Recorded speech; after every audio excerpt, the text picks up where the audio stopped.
Welcome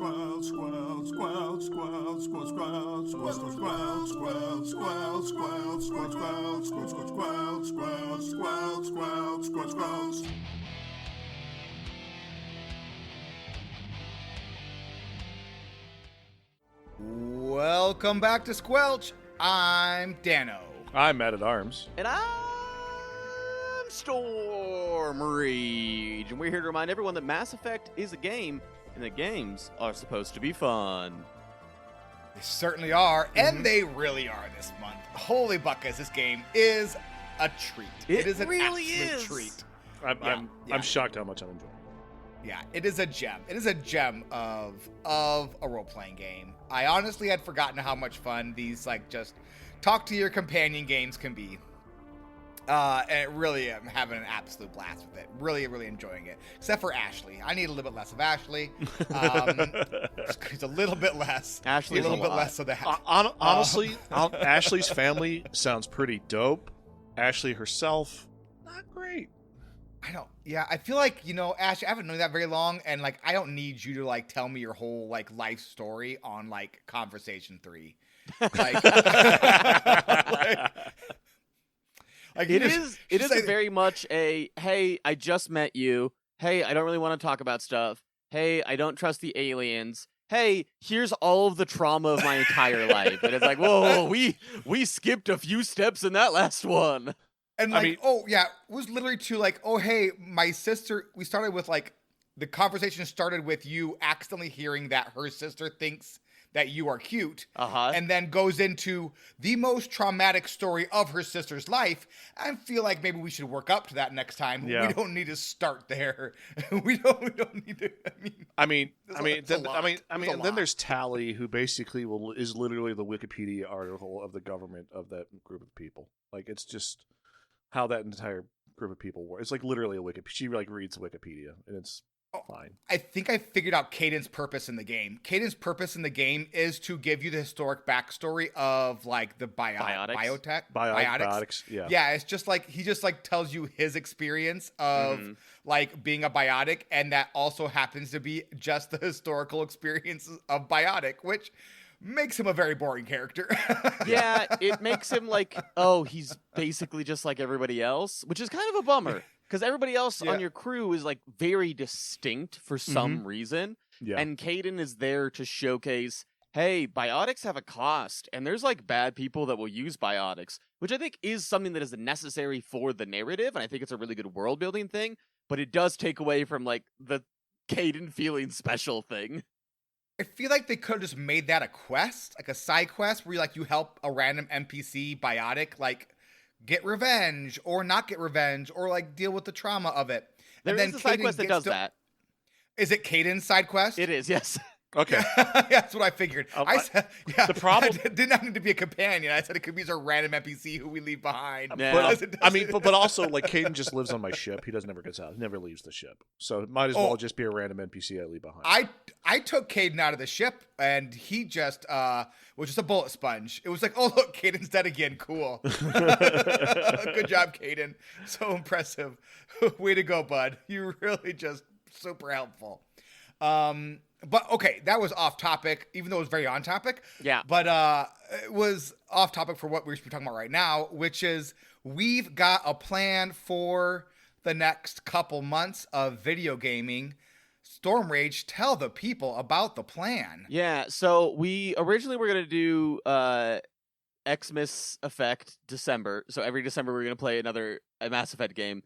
And I think all of us got too excited about this Mass Effect game that we were like, well, what if we just keep playing them? So we are now going to play Mass Effect 2 in January and then Mass Effect 3 in February. And we're going to do kind of about this same pacing of complete a certain number of quests, talk about what happens, talk about our experiences, things of that nature. And then after that, we will likely go into Dragon Age. So it's going to be a BioWare RPG heavy year. So hopefully you're into that, because we are. It's bio year. Yeah. That's what it is. It really is. It was really like, hey, I'm Storm Rage, and we should play my favorite video games of all time. And I was like, that's a great idea. Let's do that. And then I was like, wait a minute. If we're playing Storm Rage's favorite series of all time, why don't we play my favorite series of all time too? Yep. And that's what we're gonna do. I love it. I'm here for it. And honestly, I think we covered mine the week we did Castlevania. Well, there you go. Castlevania. The plan is to just kind of play through them as we go throughout the year. Now we might just decide that we are classic RPG'd out after we get through Mass Effect 3. So we might play it by ear and then go ahead and throw in like a regular, like another game, like as like a bit of a palate cleanser in between. We're not gonna like sell ourselves and be like, oh, this is the way we have to go. This is set in stone and has been recorded, therefore it must be. But the current plan, which is, flexible, is to go from Mass Effect to Dragon Age. So let us know what you think about that. I think I'm excited about it, to be honest, because they're both awesome game series. I know I'm excited about that. As someone who's played neither of them, I'm looking forward to playing. I'm legitimately excited about you guys getting into Dragon Age 2. The ending of Dragon Age 2 is so good. I'm feeling the exact same way about Matt getting to the ending of this game, so I get it. We are going to play just through Inquisition, though. We are not going to play the new Dragon Age because it's a new game and it's expensive. Mm-hmm. So, unless it like tanks hard and it goes way on it's sale possible. really early. So then if we get it for $15 a piece, then we probably will play it. But yeah. So that's hey, that's just kind of the plan for now. Hope you're excited about it. We're excited about it. I think it's gonna be pretty fun. So Matt has made a terrible decision, and he's gonna pay for it. So here we go. Funnel cakes! Get your funnel cakes here! Gross. Yeah. So, about a month ago, Just a Guy posted in the Food Talk channel of our Discord that the cherry cordials, like basically, Little Debbie has holiday-themed snacks that come out around Christmas. Well, rated the absolute worst of all Little Debbie options was the cherry cordial. He said he's never tried them. I have never tried them. I was at the store today picking up some groceries. I saw them. They were like 2 for $7 for 2 boxes. I picked up one thing I know I like in these. So I'm going to try them. Here they are. It's cherry cordial. Honestly, it looks like a hockey puck. Unwrap it. Yeah. Matt asked if we wanted to participate, and it was a hard no from both of us. Ooh. All right. Matt so is currently smelling it, and the immediate reaction was like, you know when you go into a porta potty that hasn't been cleaned in a while, and you just go, oh, no. The smell isn't that. No, the smell is a very clean porta potty with the urinal cake still there, and you put your nose on the urinal cake. That's good for a porta potty. It's terrible for a cake. So that's the aroma I got. It's like kind of like urinal cake smell, right? It's a really interesting, it's quite the spectrum, because on one side of the spectrum, depending, that's really good. Yeah. But then when you get up to that other, but also like, yeah, are you going to eat are you going to eat the fresh urinal cake? That's the next question. For me, the answer is no. Just in case anyone was wondering, that's a hard no for me, friend. All right. Okay, the smell is off-putting. But the flavor's fine. I mean, it's like it's dry cake. It's dry cake. Dry cake. Little Debbie. It's a dry cake, and like there's some cream, a very pink cream filling that like kind of like has like. Remember what strawberries tasted like? It's supposed to be cherries, Matt. Remember what cherries kind of tasted like? That's what it kind of tastes like. It's kind of like matte cherry. It's like not that great. I mean, it's not the worst thing in the world. But there are much better Little Debbie options. I'm putting that out there. I feel like Little Debbie is a high floor, low ceiling snack. Yeah. Like you can't really go wrong, but like you're never really happy afterwards. Mm-hmm. Yeah, every time you eat a Little Debbie, you're just like, I really ate that, didn't I? I didn't need to do that. I didn't need to do that at all. But you know what? The only time I feel good after a Little Debbie, honestly, is when I eat a Nutter Bar, a peanut. What about no milk cream pie? Those are fantastic. Yeah, but no, like the Nutter Bar, like the wafer ones with the peanut butter in the middle. Those are like my Little Debbie stops. All right, this is not. Daniel's Blizzlet brain is about to explode, so we are moving on to thank our patrons. I did finish it. I am pretty incredible. Good job, Matt. It's important to Never mind. Continue on. I have to edit that. Hey, patrons. I'm not going to. Hey, patrons. Thank you so very much. We appreciate you and all your support. If you're listening and you're thinking, hey, I love the idea of what you guys are doing, love the podcast, I'd love to give you guys like $1 or $5 or $10 or $20 a month. And you can do that. It's over at patreon.com/squelch. If you do that, you get access to After Dork. You get the full unedited podcast like a day or two early, depending on if we record on Sunday or Monday. And then you also get our like movie watch-alongs, which we are going to do more of this year, whether I have to like drag these two by their nose hairs to get it done or not. So yeah, there we go. So first we got After Dork. After this episode, we are going to talk about Christmas movies that aren't really Christmas movies. And we're going to give them a thumbs up or a thumbs down. Quick pop quiz. Gremlins, Christmas movie or not? No. Yes. Yes. It's yes. 100% Christmas movie. So congratulations, Daniel, for being wrong. Well, in my defense, Finley. I haven't seen Gremlins, so I took a stab in the dark, and I was hoping I was right. What? Well, God, we might have to change so that. young, Storm Rage. You were just so young. The problem is you're too young. Just don't feed him after midnight, and especially don't feed him cherry cordials. Again. Hello, old friend. Wait, yes, that was right. Hello, old friend. Let's meet for tea after the match, shall we? All right. Well, Slurp, slurp. Man, my bad. This show started on some sort of weird level, and now it's just going that way. Hey, you know what? I think it's going pretty good. I'm pretty happy with it so far. I'm here for the energy. I'm here for it. It's that Mass Effect 1 energy right here. I mean, what's happening when we play a game we actually all three of us love? Yeah, a heart-to-heart with Ashley and just go, oh, choices were made. Oh, yeah. I think she keeps wanting to date me, and I'm not interested. So, Tea with Finley, we are going to switch up Tea with Finley a little bit, at least some of the time. So, instead of it being me talking about Persona 3, Matt talking about Magic, and Storm Rage talking about Overwatch and Helldivers 2, we're going to pick out a little bit of gaming drama and talk about that because it is Tea with Finley. So some weeks we're going to do that. Some weeks we'll go do it the other way. We'll talk about Persona, Magic, and Helldivers. This week we are going to talk about Marvel Rivals and Overwatch and the like fun little community drama that I was unaware of in the hero shooter community. Mm-hmm. Mike Ibarra, bless his heart, tweeting from the grave, I forgot this guy existed, says, looks like Overwatch, looks like Overwatch Marvel Rivals ships tomorrow. Good grief. Honestly, if he just stopped there, would be a phenomenal tweet. That 100%. is an amazing tweet. 100%. Cut your losses, move along, great tweet. Just a ton of shade. It would have been A+. It would have been A+. Turns out increasing the character limit on Twitter was a bad idea. Yeah. Much like Light of Motram, a clear copy of HCD out of China.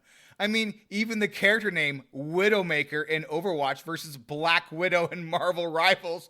LOL. NetEase/Tencent, all the same. Community noted was Mr. Ibarra. Natasha Romanoff, aka Black Widow, is a popular Marvel hero who made her comic debut in 1964, more than 50 years before Overwatch and Widowmaker were created. This poster is spreading misinformation. I mean, it's Mike Ibarra. That's his job. Extremely good community note.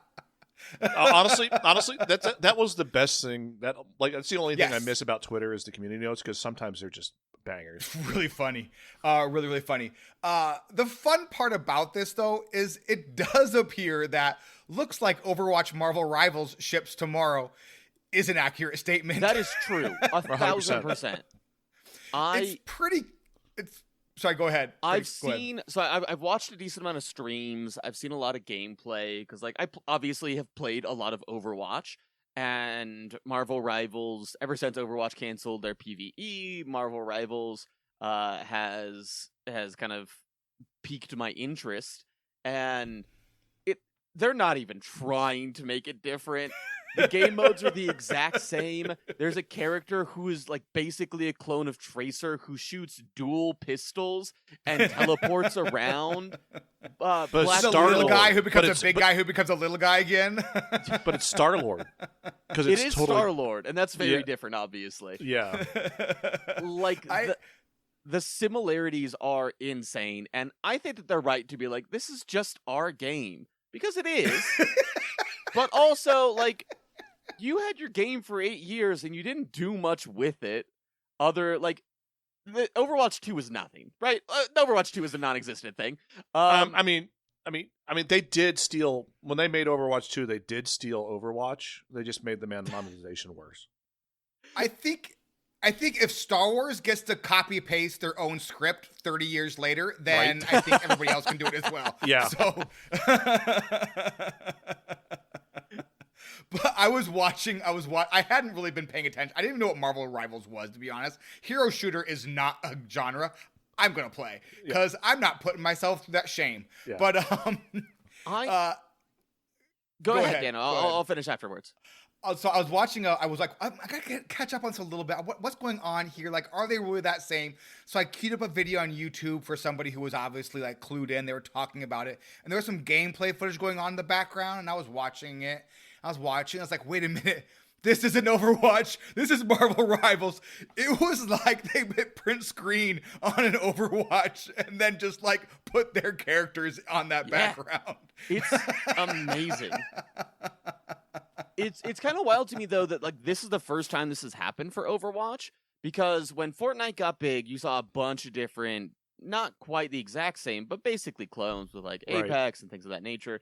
And you never really saw another hero shooter take off after Overwatch. Like everything that's kind of close doesn't really do the thing that Overwatch does. And this is the first game that I've seen that has had some good funding that does what Overwatch does. And it's like, wow, if only you had something unique about yourself, like maybe, I don't know, a PvE storyline. Or, I don't know, any of the things you promised in Overwatch 2. Right, 100%. Well, like, to correct you, like, it wasn't Fortnite that, like, made, like, the Battle Royale shooter. It was actually, I think it was, like, PUBG, I think, was, like, the first You're real correct, big one. yeah. Yeah, PUBG And then everybody just made their own version of PUBG. Yeah. Like, including Fortnite. They had, like, a whole, like, building game that they just completely scrapped. Fortnite wasn't supposed to be what Fortnite was. There was a different game Fortnite was going to be. And then they were like, we need to get something out quick. Just put 100 people in a room and let them build stuff and kill each other. And make it build. And then it became the biggest game in the world. Right. So, yeah. But also, like, Fortnite does it well and it's unique and it actually, when playing a little bit with my son, it's fun. It's a fun game. It's a really fun game. But I'm terrible at it. But anyway, I get it. But also, like, Overwatch needs to do a better job of differentiating themselves as a better game. Yes, they need to like find like you were saying this, like, where it's just like they need to find their niche that like makes people like, oh, I want to play Overwatch over this Marvel shooter, or I want to play Overwatch over this other generic hero shooter, or I want to play HOTS over Dota or League of Legends. You know what I mean? Honestly, if I were like an Overwatch player, like my understanding was like, so I think it was Torby is a pretty big Overwatch, like a hero shooter guy in our Discord. And Torby was saying that like Marvel Rivals didn't play super well. Right. So compared to Overwatch 2. So if that's the case, then play Overwatch 2. But if I'm a hero shooter guy and I don't want to keep shelling out money every 3 months to get the new heroes, I'm just going to play Marvel Rivals because it's free to play. You're just paying for the skins. Yeah. And so basically it's like PoE. Like you could play PoE for free and just get pay for the skins. And if you don't care about the skins, you have a pretty great free game. Yeah. So like if that's the case, and then Overwatch, their monetization is just, they're begging for someone to come along and copy them and then make it cheaper. Like I don't know. It really did bring a lot of joy though when I saw that. Like bless Blizzard. Bless former Blizzard leadership. That's 2 weeks. That's 2 in like how many weeks, right? Well, no, it was a couple weeks ago because we talked about during the Castlevania episode. We're like, we're the Diablo-like. Well, are we gonna have an Overwatch-like now? Are we gonna try to push for that? Oh, are hero shooters actually just Overwatch likes? No, no, they're Team Fortress likes. They're the original Team Fortress mod. Team Fortress. Remember Team Fortress mod? That was a good game. Oh, all right. Let's go on and let's move along to the Mass Effect recap. Intercom's open. If you got anything you want to say to the crew, now's the time. Before we get started in the recap, I do want to follow up on favorite party comps. Because I think I have a party comp I'm going to stick with, I believe. Okay. So it is, so I'm playing an Infiltrator Shepard, and then Rex, because Rex is awesome. Rex is great. Also punches well and has mindy powers. So you got that nice little blend there. And then also, what's his name? Crunchy Face. Why am I blanking on his name? Garrus? Garrus, yeah. Yes, Garrus. Yes, and he's also like a little bit of comp. So I have I feel like a pretty good combination of powers there, where I'm mostly working on they're all pretty good with guns. So we have all good guns. So if I don't do anything, we're doing pretty good. And then I have 2 different ways to bust down shields, which is always helpful. And then if I want to throw someone up in the air, I got a guy to do that. So feeling pretty happy about that. I didn't like going with any of the 3 heroes or the 3 companions that are just one note. You could either do all tech, all biotic, or all combat. Whatever the red one is. Combat, yeah. I feel like that didn't work quite as well, but I don't know. Maybe it does, and I'm just not understanding it. So it does for me. I'm a adept, so I have a lot of biotics, so I can do things like freeze people, lift people up, move people around, which has been phenomenal. Holy cow, it's been great. And my main party comp is Tally, who I need to have because she's the only one that has electronics and decryption, and I need that at all times. It's very I've got to a couple parts without her and been oh, I just can't open anything. All right, I'll go back and grab Tally. And then I swap between Garrus, Rex, and Liara for my second party member, just depending on what I'm feeling. I brought in Ashley and Caden once, and then I went, why am I doing this? Give me aliens. I don't have Liara yet. Have you guys already got to that planet where you get Liara? I have Liara. Oh, I haven't played to that point yet, so you guys are just way ahead of me. Well, I mean, it depends on the order that you do it, because you can do it the first thing after you get off the Citadel. Because there's the 3 planets, right? And you go to those 3 different planets and you get Liara on one of those 3 planets, right? Okay. I haven't been to that one yet, so. Yeah. Cool. I hope not. I didn't blow it, did I, and not get Liara? No, you can literally get Liara after you complete the game. So you can get her at any point in time, and it's really funny because you can I'm not going to give any spoilers for it, but you can come to Liara and she's like, "I've been stuck here this whole time. What's going on?" And you just fill her in on the entirety of what happened in Mass Effect, and she's "Oh, okay," and that's the end of the game. I'm not gonna lie, kind of want to do that. Yeah, I'm with you, Stormage. I'm it's me because I'm Soldier Shep, so I have I'm good on combat pretty much solo. Mm-hmm. So I have Tally, and I swap between Garrus and Rex because Rex is love, Rex is life. Yes, Rex is phenomenal.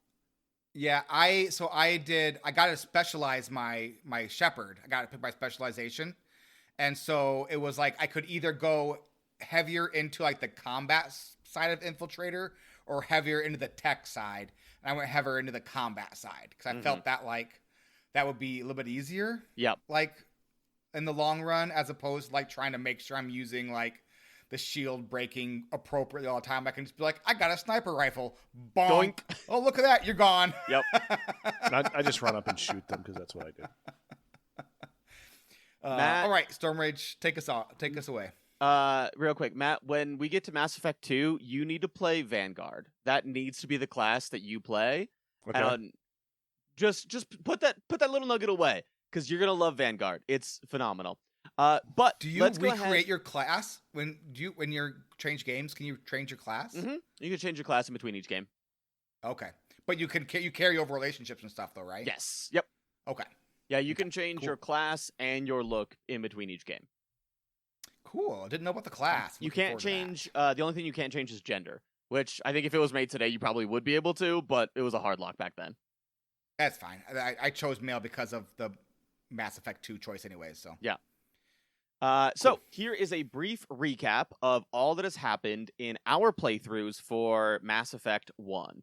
Now, again, very, very brief. I'm not even going to touch any side quest, anything. Like, there's a lot of side quests. I don't think side quests are particularly interesting to talk about because they don't relate to the rest of the game. But here is the basic, very broad plot outline for Mass Effect 1 up until we are where we are at right now. So at the very beginning, we were introduced to Commander Shepard on a super cool and awesome and brand new spaceship. That is super cool and awesome and new. It's really cool and awesome. You can tell because everybody talks about how cool and awesome it is. We are then introduced to a cool Turian, which is like an alien race that was the first people that the humans found and, of course, fought against. Yay, humans and Turians, because they also wanted to fight us.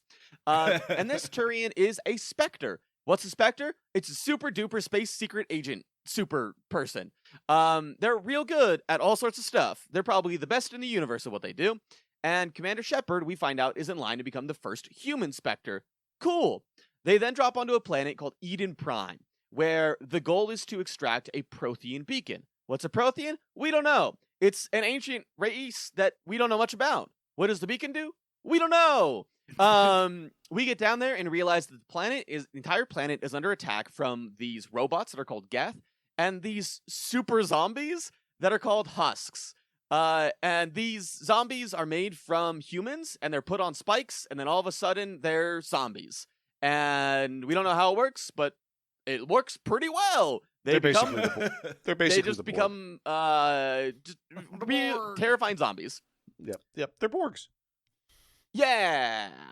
Then the Spectre that we traveled with is shot and betrayed by another Spectre. Oh no! And it's the main villain of this game, which is called Saren. We also lose Jenkins, who gets obliterated the very first moment that they possibly could get shot at, and just gone. They're just gone. Sorry, Jenkins. You never actually fired a single shot. You just got murdered by these Geth. We are also introduced to Ashley, who is the last surviving member of the military on the planet. And Saren tries to steal the beacon and blow everything up, but Shepard makes their way to the beacon and gets a weird vision until Shepard blows it up. But it's on accident, so it's fine. And with that, we kind of fly off of Eden Prime. And what did you guys think of that first mission, that first planet area? I mean, it was fun. The Jenkins thing was funny because you were like supposed to feel feels about it, but like I didn't even know Jenkins was in the party, and someone was like, "Oh no, Jenkins was in our party," and I was like, "He was." Yeah.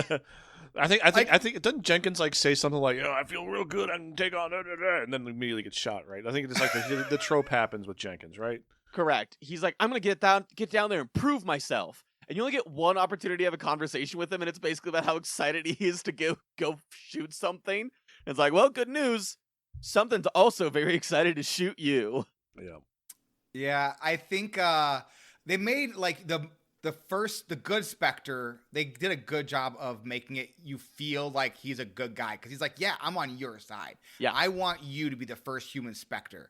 And then he goes, I'm gonna go off on my own. And I was like, I know what's gonna happen to you, bud. All right, you guys ready to continue on? Let's move. Yes, please. Okay, the crew then flies to the Citadel, which is the center of the alien galaxy and the government, and it's this massive, massive spaceship that 12 million different individuals live on, and they try to get Saren fired. They go full Karen, and they're like, hey, this dude, super bad. You should fire him. Manager, he's a super bad guy. And the Council, which is a group of 3 different aliens who decide basically everything, say, nah, he's probably pretty cool. He's been super useful to us. Come back with more proof. And I love in this scene in particular, because Saren, when you see him, looks like a villain. Mm-hmm. He looks like somebody that has been taken over by the Geth, because he's got kind of like robotic aspects about him. He's got like different cords that connect him. He doesn't look like a normal Turian. And they're just like, nah, he's fine. Let's move along. So you travel around the Citadel and gather Tally, a Quarian who has information that can expose Saren, Garrus, a rogue cop who's trying to expose Saren, and Rex, who kind of just wants to cause violence. He's down for a good time. That's what he is. He's just good to hang out. They all team up to take down Saren because they believe you. And eventually you're able to prove Saren is actually the bad guy. And the council decides to strip Saren of his Spectre status and makes you a Spectre instead. So you are the very first human Spectre. What's your task? Go kill Saren, because they don't want to deal with it. I mean, it's fair. I mean, if your first job on the day on the job is to, kill the person you're replacing, that seems, fair. Yeah. That's how I got my first teaching job. I had to kill the person before me. I thought the Citadel was fun. I think they did a good enough job of trying to so the Citadel is massive, and they don't really do a good enough job, I think, of really showing how massive it is, because you just kind of fast travel around the whole thing. I don't know. Which is fine. But what I thought was really cool was this one single side quest that I did, and Storm Rage did it as well this time around, which you have to go around and you have to scan these keepers. And they're basically the dudes who keep everything running, and no one knows anything about them, which you think would be problematic, but everyone seems fine with this. And you have to go and just scan all of them. You have to travel all the way around the Citadel and hey, do a bunch of different things. Hey, Dano, remember how last week I stole one of your things? Did you read the first good for this week by chance? And that's enough about that. I liked the Citadel. Moving on. I also like the Citadel a lot. I think it does a good job because you're not only doing the thing of trying to figure out Saren, but you also understand a lot about how the political world works here. Yes. And there you get to meet a couple of different races. You get to see that it basically just all operates on different forms of deals of I'll do this thing for you if you do this thing for me. Hey, you've got power. I need you to go and interrogate or influence this dude in some way, shape, or form. And it's really interesting. I like the Citadel quite a bit. I also liked a lot about how they basically threw all your party members at you right away. Yes. -1. It was hey, here's pretty much your entire party. Mm-hmm. You're not gonna have to walk around for the first 10 hours trying to find them. Nope. The first 2 hours, here are all but one of them. Yeah. From there, you can kind of travel however you want. And again, a lot of side quests open up here, and we're just going to skim past all of those. We're just going to talk about the main mission planets. And so up until this point, Matt and I have experienced, we've gone to get Liara Tazzoni, who is an expert in the Protheans. She's also the daughter of matriarch Benezia. Who's Benezia? She's a bad person. She's working with Saren. That's all we know about her right now. She's working with Saren, and she's bad. We help Liara get unstuck, and she joins us and helps Shepard make sense of his vision. And she is a big fan of Shepard. She is a real big hardcore fangirl fan of Shepard because Shepard got to interact with Protheans, and she thinks that's super cool. She just wants you for your brain. That's all. She really does. She really does. The next planet is Pharos. And we don't know a lot about Pharos going into it, other than Saren was seen at the colony at some point. There's a colony called Zoo's Hope that is running out of literally all supplies, and it desperately needs help. It's also under attack. Oh no! What a bummer! Who would have thought? We go to a place and it's under attack. What a shame. You can go and get supplies and murder a bunch of Geth, and then find these capitalist rude boys that run a company called Exogeny. And they think money solves everything, even if they have to kill or manipulate or brainwash a few hundred people. It's all about the money, baby! Turns out, even space capitalism isn't great. So, why are they on this planet specifically? Because it's kind of a run-down desert planet that doesn't really offer a whole lot. Well, there's a real cool plant. It's the coolest plant. It's called the Thorian, and it can control minds. It can also turn anything into a Thorian creeper, which is basically a zombie. Hey, do you guys remember how popular zombies were in the mid-2000s? Because I do, and this game reminded me of it. They were in every game. You have 2 types of zombie in this game. You got husk zombies and you have Thorian zombies. Yep, and they are almost the exact same. Exactly. The Thorian also has taken control of the colonists, which is why they were acting weird. I don't remember them acting weird, but the game said they were acting weird, so they were probably acting weird. I mean, there's a guy in the sewer that's the guy in the sewer is acting weird. Yeah, the guy in the sewer is acting super weird. That dude I do remember. And he goes, hey, go talk to the Dan who's in charge of everything. I was like, okay, I will. And then you do, and he's like, what? And you're like, oh, The guy in the that guy. sewer Oh, yeah. said to talk to you, and he's like, "Oh yeah, he's going through some stuff," and then you're like, "Oh, Okay. all right. Well, are you gonna do anything? No. All right. I'm gonna go hop in my Jeep then and drive somewhere. Bye. Yeah. Bye. That's literally what happens. Yeah. You are then you can then go back to the colony, and you can either you basically find out the colonists have been officially mind controlled, and you can't get back to the colony, and they are guarding the Thorian with their lives. So you have the renegade choice of just murdering all of them, or you can use gas grenades. Or sometimes the game glitches out and doesn't let you do that either. Yeah, and you just melee them to death. And if you melee them, it doesn't actually kill them, it just knocks them out. The game doesn't tell you that. It's one of my griefs about this section. I think this section is a really, really cool story section, but mechanically it's a little off. Yeah. It didn't work. Yeah, the grenades didn't work for me, and I also only had 5 of them, and like there was more than 5 groups of people. Yeah, so I don't even know how it's like.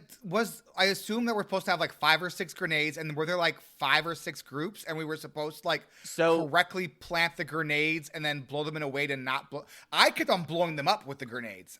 I don't know why. I switched to the grenades. I double checked. Yeah, I don't know what you did, Dano. But you do start with 5 grenades, and then you can also pick up 5 more during the quest. So like at Zoo's Hope, when you're actually taking out the colonists, you can refresh your grenades. So essentially you have a total of 10 grenades, and most of them are in groups of 2. So you realistically only need 8. But again, the game doesn't do a great job of telling you any of this information. No. Yeah, I had to YouTube it. I'm like, how do you deal this quest? And then I watched some dude just like run up to him and bonk him with the gun. That's I was like, oh, bonk him with the gun. I can do that. Yeah, so I did that. Got halfway through the colony, and Rex was like, don't have to look on that guy, and then wasted them. And I was like, so it has a countdown, 16 colonists alive.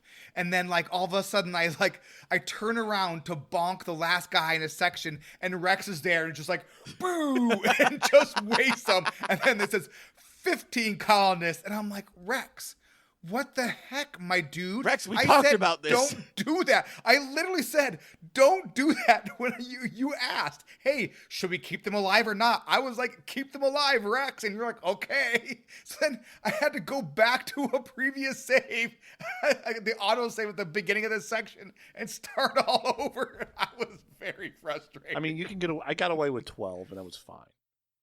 Did you? You'd have to do all of them? I got all 16. No, like, yeah. So I got like 32 like, Paragon points out of it. Well, like there was that one lady who was like kind of mean to you. Next to the kind of mean to me. Probably deserve a shotgun to the face. I mean, like, yeah, like I might have, like, you know, like she was like literally like shooting me as I was kind of like, you know what, you're done. I don't like you. And then I just knocked out her friend, and then it was fine.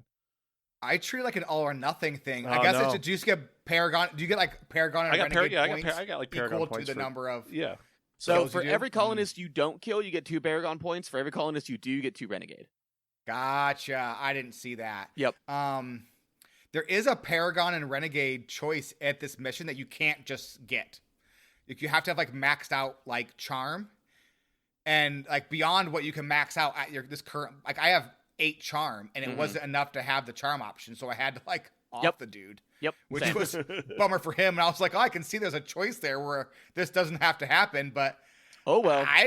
I've gotten all like I've maxed out my charm, my dude. So sorry. Corpo scum. After you've dealt with the colonists, you can go kill the Thorian. And the Thorian gives you information about what Saren was looking for. You find out that Saren was looking for another device by the Protheans that we don't really know anything about. We just kind of get a name, and we know that Saren is looking for it. And he got it. And then Saren, in exchange, gave the Thorian one of its crew members, an Asari woman. And now Saren is sending a bunch of Geth to go kill the Thorian, because the Thorian knows what Saren learned, and Saren is like, no loose ends, bye-bye-bye. And surprise, surprise, did a double cross, and is trying to murder him. And also, we're trying to murder them, because Thorian bad, mind control bad. I think more than one Asari, right? Because each mini boss has an Asari that gets spit out at. They're clones. They're clones. Oh, of the one Asari that we save? Yeah. So the Thorian essentially grabs the one and then keeps making clones of that Asari. and that's why they wanted the Asari in the first place. Makes sense. Okay, I was like, wow, sorry to be you, Asari. Yes. The Asari was given to the Thorian as a sacrifice, and now she wants to help the colony, and you can choose to let her, or I think you can kill her. Yeah, you can. Yeah, I didn't. I was like, you can, go make reprimands. Yay, go team. Yeah, I mean, I did kill the head of the science lab in that one part, because, like, oh, yeah, Exogeny dude, the dude that was like, hey, we should probably just nuke this entire colony and kill everybody because I don't care about them as humans. Yeah, he got a little bit of lead poisoning before he left. Yeah, what a shame. Is there a way to not have that happen? Yes, if you have maxed out charm, but I think you either have to like do an insane amount of side quests or do a second playthrough so that way you can already start to be leveled up. Yeah, I Googled it because I was kind of like, oh, why can't I do this? Am I doing something wrong? Because I have like some points in Renegade, like, and then a bunch more points in Charm. Like, so I have like, I'm like, oh, do these balance each other? Like, you can't have one or the other. So I was like, oh no, can I like respec this? Like, how does this work? And I Googled it and it was like, no, you have to New Game Plus it basically. Yeah. In order to get that option. So I was like, oh, that's fine and weird, but fine. It is kind of weird. What are your guys' thoughts on this planet? Because I think like I kind of summarized them earlier. I think from a storytelling perspective, it's a fascinating planet of like corporate greed, mind controlling plant. Some people are good, some people are bad. I think it's a really fun story, but I think the weirdness of like the grenades versus the melee is kind of frustrating. And I think that there's a couple of fights. Like I think the final fight in the Thorian, at least on my difficulty level, you can't like save halfway through, and it's a long fight. And I died on like the second to last one, and I was like, I just spent 15 minutes trying to do this thing, and now I'm dead. I have to redo it all over again. Yeah, I got frustrated in this section. I got really frustrated against the Thorian because it's like, you're going back to the beginning. Like I keep having to go back to the beginning, and it's just like, ugh. Yeah, I figured it out pretty quick with the sniper rifle. Made pretty quick. Like the sniper rifle was MVP in this one, because I was able to like snipe the Asaris, like basically one shot them. Oh yeah, and then could either one or two shot most of the zombies, and they would just like fall down, go back down, and then like my team members would like take care of them on the ground. So after like the first, I would say the first like. The second wave, I would say I struggled with a little bit. And then once I figured out, I just stay back with the sniper rifle. There's no reason for me to get up close and personal with them. If I just stay back and then let my team members kind of take the brunt of it, I'll be able to get through it pretty easily. And so, or not easily, but I got lost again. Like I feel like this planet sums up the Mass Effect experience, Mass Effect 1 experience. Like it's really great story, and then like. Kind of like, oh, that's an interesting choice, all the hallways wise, but also, like I don't hate it, but it's clunky. So I felt like that's like kind of sums the game up so far for me really well. Is the story is fantastic. I love how they do the quests. Yeah, in like within this, where it's kind of like you can almost do them as you're doing the actual story. Yeah.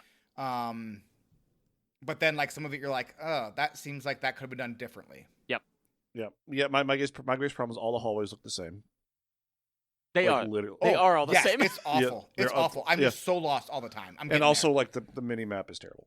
They're like the little radar thing is terrible, and I wish there was a mini map. Let me put it that way. It might as well not exist. No, it's bad. It's bad. It's awful. It's terrible. But yeah, no, I liked it a lot. Yeah, I like this. Actually, this whole section, this whole area, like this is where I kind of like got into the groove of the game, and I kind of like. Okay, I like this a lot. I'm enjoying this tremendously. I'm looking forward to playing more of it. Last week I complained about how it was so much. It was like they just told and didn't show.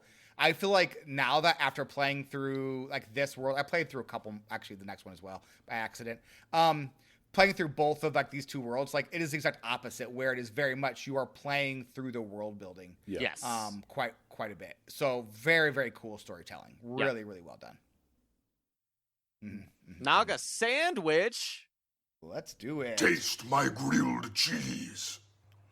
Munch, munch, munch. What's the first good, Storm Ray? Who could have seen this coming? It's the Keeper Quest. It's so good. It's so good because this is the first time I've ever done it. Every other time I've played this game, I've been like, I don't really care about it.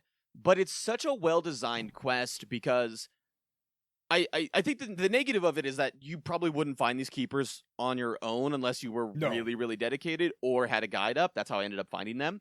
But Same. almost every keeper is next to a side quest. So, like, you go scan the keeper, and then you talk to somebody who's like, where's my son? And you go scan a keeper, and you find somebody who's like, my sister's in danger. And you go scan a keeper, and you talk to somebody, and it's, like, such a good way to get you to explore the entire Citadel while also picking up all the side quests of the Citadel. And I thought it was just, like, a really well-designed quest.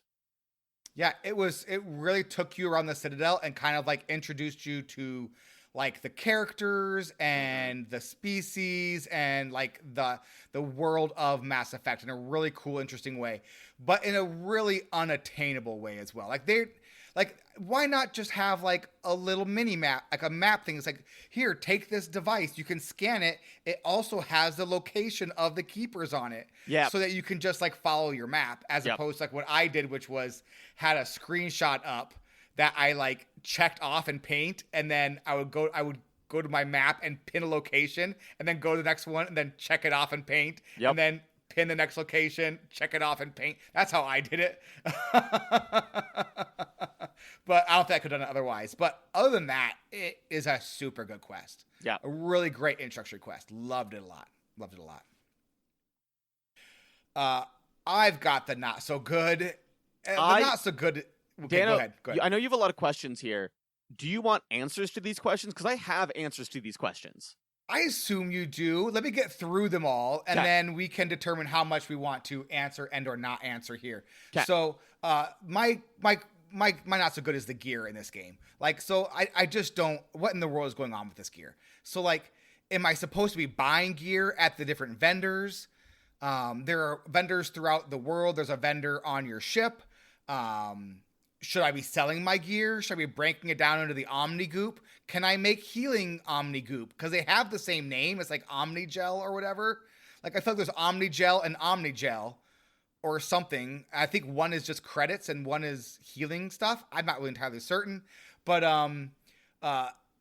what's the purpose of the guy in the ship? Because you can't see what your party members are currently wearing, but you can buy gear for them. Yes, you so can.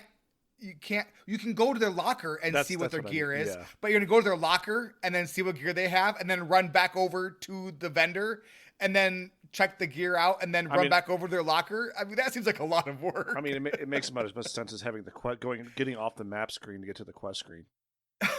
Well, that is also very silly. And then you're buying licenses for gear throughout the throughout the universe, where it's you can buy this license for like 10,000 credits, and then now I think that gear then becomes available to purchase at the Normandy, maybe. Yes. I don't know. Yes, but I'm 15 hours into the game, and I just put new armor on Shepard, so like I don't even know what's going on. I find the gear very frustrating. I haven't even bought gear. Like I just use stuff I picked up off the ground or like in lockers or stuff. Like I've never talked to a vendor other than the one vendor on the Citadel. So let me very briefly answer most of your questions. What gear am I supposed to buy? Almost none. The only gear I would encourage you to buy is when you get the promotion of Spectre, you can go down into CSEC requisitions and you get Spectre access. And that opens up literally the best weapons and armor in the game. And at the Citadel?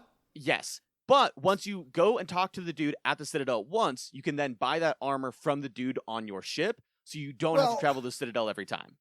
Why didn't anyone tell me that, like, when I was on the Citadel? Well, they do. There's like one small thing of like, that now that you're a Spectre, you can go talk to this person to get Spectre requisitions. Well, I don't know what Spectre requisitions are. It should be, hey, if you want to buy fancy Spectre gear. Yeah. So that would be my recommendation. That's the only gear I Citadel, buy. I guess. But it is insane. I bought an assault rifle that literally tripled my damage output. So do that, but they're also the most expensive. So should you sell your gear? Yes. Basically sell everything all the time, almost all the time, unless something you're like, oh, well, this is really, really good. It probably isn't as good as the thing you can buy from the Spectre. What is Omni Goop? There's healing gel, whatever it is, and that's a separate thing. The Omni gel allows you to do two different things. One, it allows you to bypass security checks without going through the little puzzle, the mini game that it has. And the second is it allows you to repair the Mako. And so you always should have at least like 50 or so. Otherwise, you'll run out and you won't be able to repair the Mako. And so if you run into like a Thresher Maw or something on a planet and it destroys you, you can't repair it. It's just sitting there injured and about to die. Oh, okay. Good to know. So I would say sell basically everything to buy Spectre gear and then turn a bunch of stuff into Omnigel. So I always have like about 100 Omnigel just in case. Gotcha. Gotcha. So that's really good information. I thought I read somewhere I could like craft grenades with the Omnigel, but apparently I was wrong. If that's possible, I don't know how to do that. Yeah, because I saw something like, because I figured like it's Omnigel. It's like programmable matter. I can make whatever I want with it, right? No, apparently not. No. Yeah, those are my answers, Dana. Cool. Well, there you go. Yeah. Answer, ask and you shall receive, apparently. What's our best good there, Matt at Arms? Best good is shutting down your relationship with coworkers. I hate this part so much. It makes me so sad every time. Because I talked to Caden twice, and all of a sudden he thinks, since I am a woman, and I am talking to a man, I have a thing for him, or she has a thing, because that's how the male brain works, right? So it's like when he's like, I figured we had a mutual feeling. I'm like, no, you're out of line, buddy. And he's like, oh, hold on, I guess we'll talk later. And then he's just fine. Then he continues to tell him a sob story about him being in class and being a sad biotech boy. He is a sad biotech boy. He is.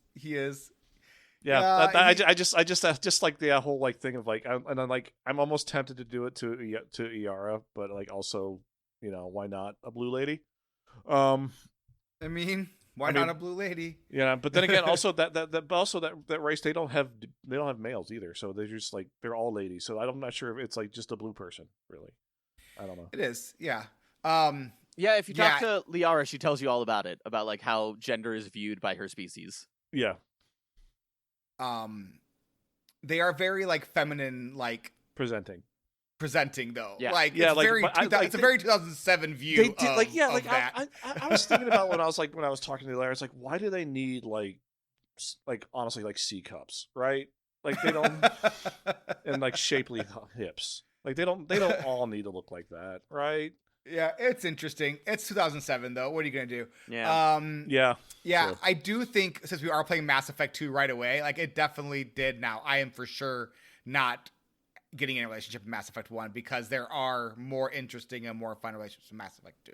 I think that is partially true. I think Liara is one of the most interesting relationships in the game, and this is my campaign to get Matt to romance Liara. Because I think it's the best first romance of the game, and Matt romance the blue lady. Okay, fine. Yeah, the blue person. I'll take the blue person. That's fine. Yeah, I'll make it work. Yay! I'll report back. If I'll just pull the Zach Brannigan meme and then make it work. Perfect. All right. Now that we've got that out of the way, let's move on to some questions. He asks each traveler 3 questions. 3 questions. 3, that's a magic number. I will ask myself 3 questions. All right. Hey, Matt, what are you liking so far? Just hanging out in the ship after a mission. Just talking to my friends. Being like, hey, what's up? Rex, what horrifying thing are you going to tell me about today? Rex won't tell me anything horrifying. Oh yeah, he's he'll tell you. Man, Rex and I we're like 2 peas in a pod. We're buddies. It's honestly that's all I really want. And then Ashley, she has her family drama that she dumps on you pretty quickly, and then Garrus is all right. Garrus is kind of cool, then there's Sad Boy, and then there's the doctor who has 1 line of dialogue, 3 lines of dialogue, unfortunately. And there's Joker who's cool, and I think I got most of his story. And then there's you talk to like the engineer who like loves Tally, you know, which is great. Like he's just like, no, she just walked right in and she like owns the place. It's great. Like, okay. I and, love. Oh, sorry. Go ahead. And then like you talk to and then you talk to like the navigator who's like a complete racist. Mm-hmm. And then thanks, there's nobody else to talk to. I didn't do it. Sorry. Anyway, so but I just want to talk to other people. I want a good conversation with the requisitions officer or like the vendor on the ship. Like, hey, buddy, what's your deal? You know, like where are you getting all this cool stuff? I've got excellent news for you. They fix it in 2. They do fix it in 2? They do fix it in 2. Yeah, you can talk to a lot more people in 2. Your Okay, crew is also a lot bigger, but like 2, you get a lot of conversation. Okay, cool. Because I'm looking forward to. Okay, I'm looking forward to playing it next month. I was fix it in 2. Yeah, they fix it in 2. That's the story of Mass Effect 1, right? Yeah. No. I'm just enjoying just chilling, hanging out on the ship, and just like going, you know, hey, what's up with you? What's your deal? What's your deal this time around? And then like, eventually I get to a mission and I do side quests, and it's fun. How about you, Stormrage? I'm also really liking the side quests. Now it's interesting because I've played this game a few times. I have not played 1 as much as I have played 2 and 3. And I usually skip most of the side quests because I really have not engaged in the combat a whole lot. But I've tried to my buddy Ted that I do the Blizzard podcast with, and is also a good friend in real life, talks about like meeting games where they are, not trying to mold the game into what you want it to be. And I think that I've finally found that this time around of like meeting Mass Effect 1's gameplay where it is, of like, it's a really fun cover shooter that like, if you take a lot of time and you go pretty slow, is really fun. Mm-hmm. And so I've slowed down my gameplay a lot. I've changed the way that I approach the game, and I'm enjoying it a lot more. And even though the side quests, like the actual spacing of it is incredibly repetitive, because they basically just use the same assets for almost every side quest. The story in each of them is still really fun and engaging, and I'm now just more focused on the story aspects of it and the idea of like just getting better at the combat, and it's been a lot of fun. I've enjoyed it a lot. Dano? I mean, same, honestly. The story is just really super duper, and really dig on how the side quests just kind of flow through the main story quests. So like each of like the main story planets will have side quests within them. Mm-hmm. And then for the most part, they just flow almost seamlessly with it, where you're not like backtracking a whole lot. You can really just collect the quests that get plopped in your journal. And then as you're going throughout the main mission, you're kind of completing them for the most part. There's only one where I kind of got lost and had to backtrack. And that was trying to find the USB drive that the guy left behind. I did the exact same thing. I also had to do that.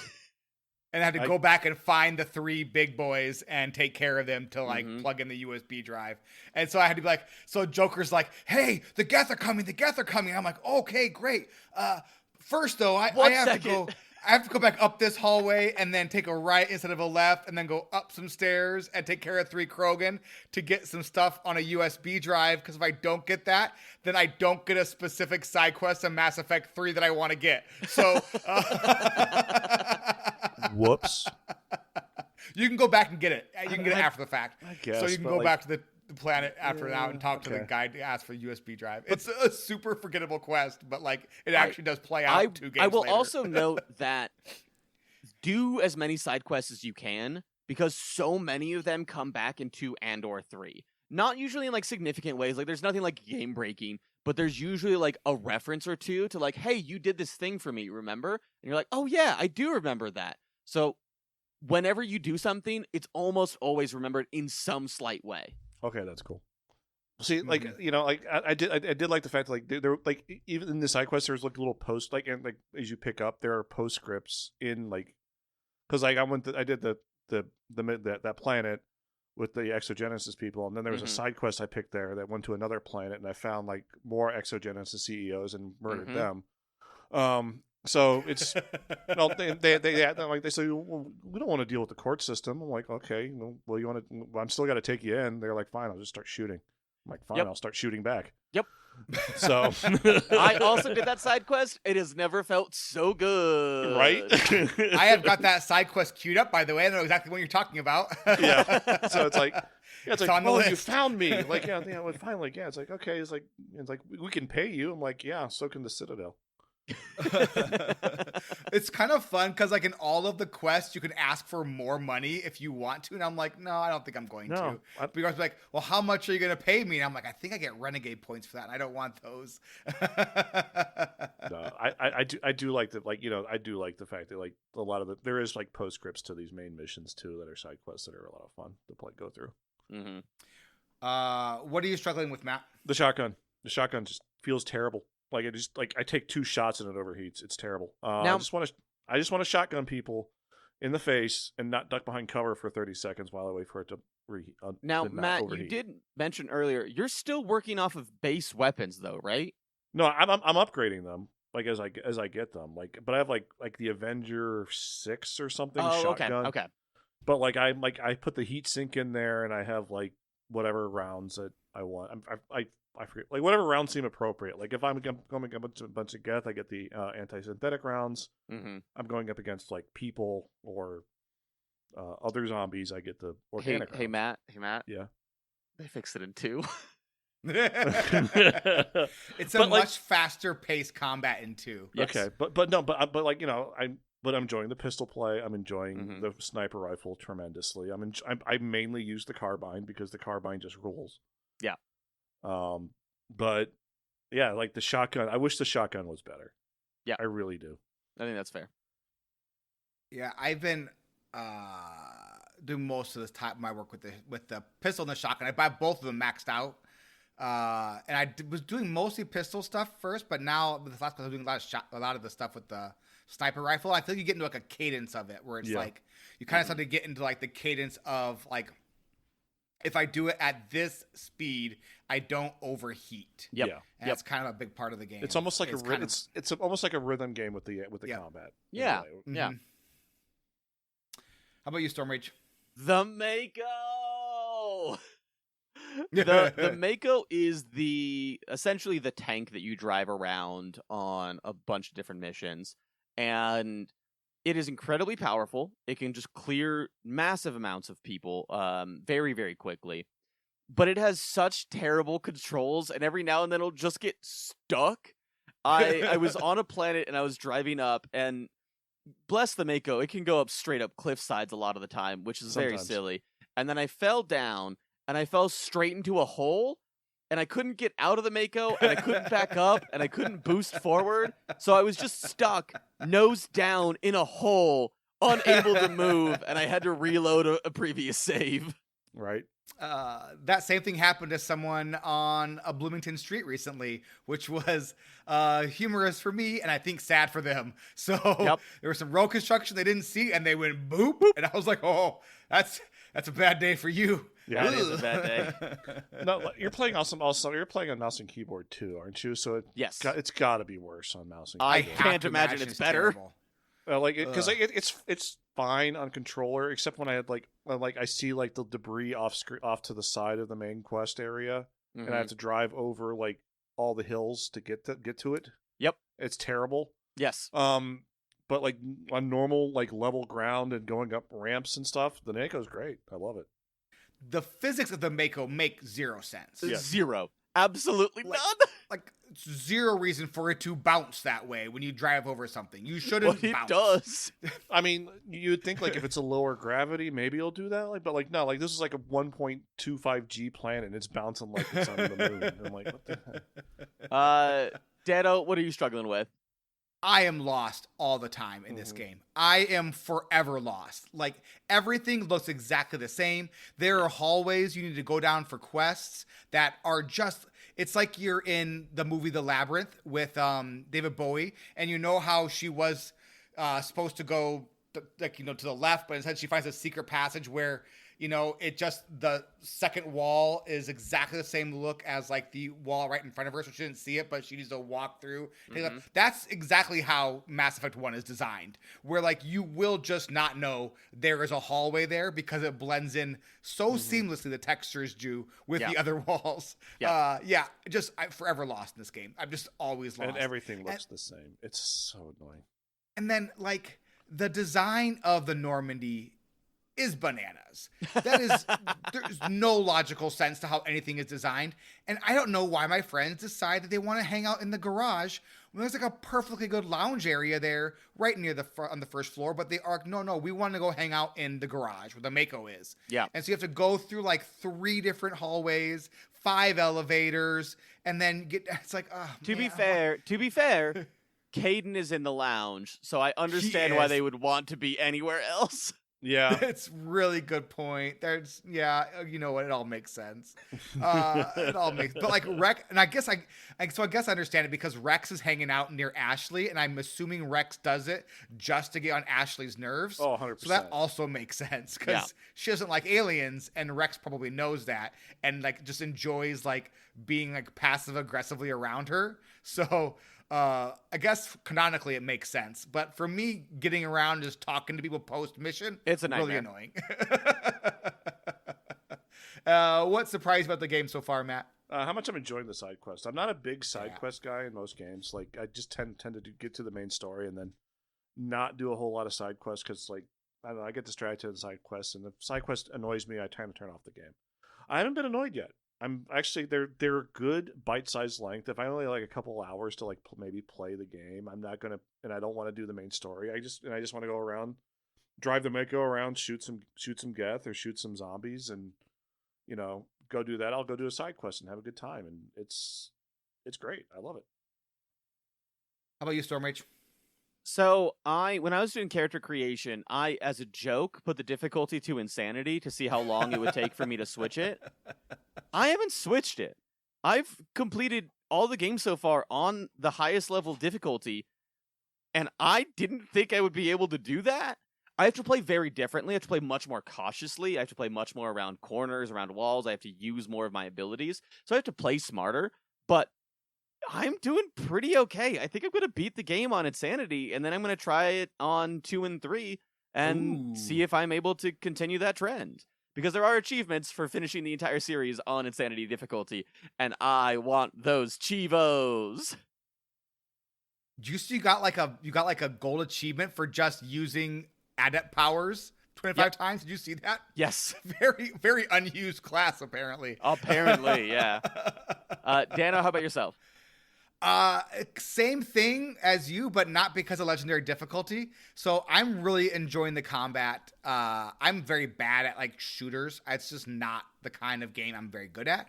So like I have to take the game slow and use these abilities and like think about everything because I'm terrible at it. And I really have found, I think, the sweet spot for this game. And I'm starting to remember why I did enjoy it, because like cycling through like your party's like abilities and using the right ones at the right time really does make like, you can make a difficult combat easy if you just correctly queue up the right abilities with the right like party member. And that's super fun. And so, yeah, for me, it's just the combat I found a sweet spot with the combat and I've been really enjoying it. You're thinking, can I afford to buy a car like this? Huh? Am I right? Seriously, Stan, you can't afford not to buy a car like this, and I'm going to make it easy on you. Stormrage, sell the game to a friend. You can save the galaxy and a lot of other people who may or may not be dead by the time you get to them, because so many side quests are, hey, go save these people. It turns out, oops, they're dead already. Well, I mean, to be fair to the game, like, you're getting to the side quest like weeks or months after you were given the side quest. So I mean, it just makes it more realistic. Yeah, right? That's fair. It's like, hey, go save these people, and you're like, first I gotta go to this planet, then I gotta go to that planet, then I gotta go back to the Citadel to get my Spectre gear, and then I'll get to you. Oops. Hey Matt, what do you sell the game to a friend? Yeah, bring a notebook, because going back and forth from the quest log to the map is just really obnoxious. But honestly, it's worth the play. It's worth it because it's worth it. It's just worth it. For me, it's just HR violations in space. Game is. The game is. Yeah. Hey, that's it for this week. Thank you all so much for joining us. Thank you so much to our patrons for patronizing us. A special thank you to our producers and best friends forever, Baximus and RidiculousHat. You can find links to our Discord over at the pinned comment on our Patreon page at patreon.com/squelch. And Mass Effect is a game, and games are supposed to be fun. Yeah! Sling those Mass Effect relays, baby! This is the end of this show! Everybody bye!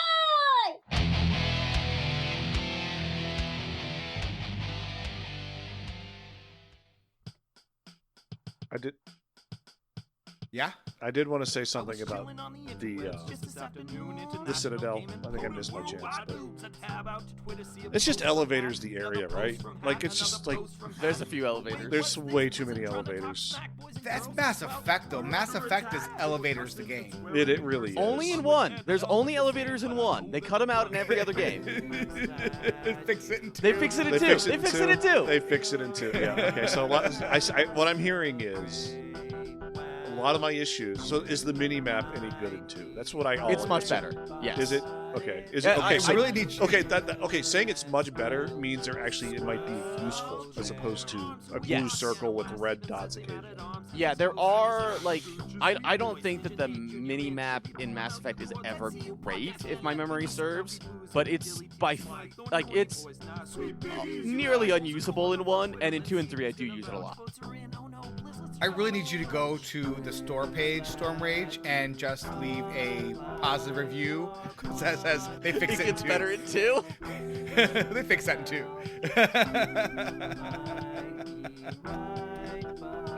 Oh, man, I'm so excited. Next week we're going to be playing off of Hoth 2.0, Corporate Hoth.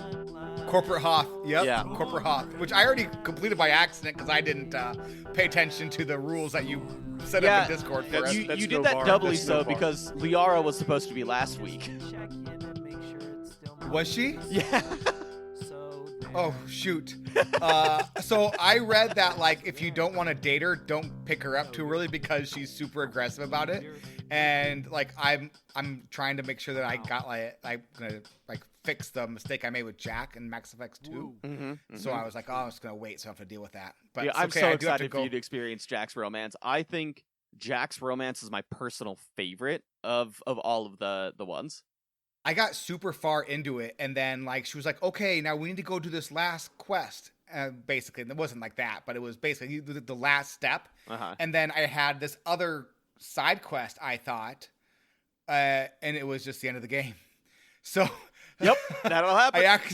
I accidentally finished the game, and I was like, oh